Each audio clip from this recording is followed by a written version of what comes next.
First John chapter 2, verse 17. The world is passing away, and also its lust, but the one who does the will of God lives forever.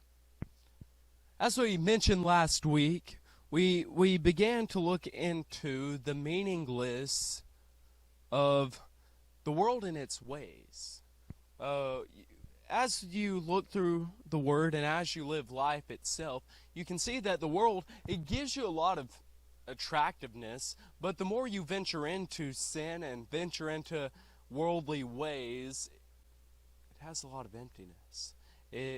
Sin tries to lure you in, but then it sends you out hopeless. It sends you out with ruin. It sends you out with disgust. It sends you out with just feeling horrible inside, and because you know you have done wrong and disobeyed what God desires when you do sin. Hopefully you feel that at least that's something called conviction. But one thing that we see is John here, he's almost asking you, and kind of is asking you and telling you, hey, it's time to pick a side. Are you going to go with the ways of the world, or are you going to follow Jesus?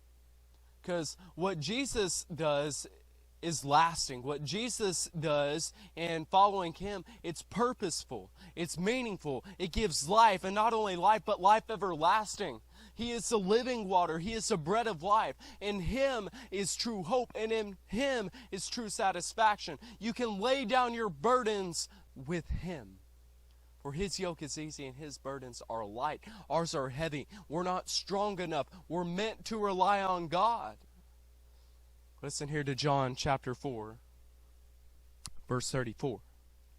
Jesus said to them, "My food is to do the will of Him who sent me and to accomplish His works."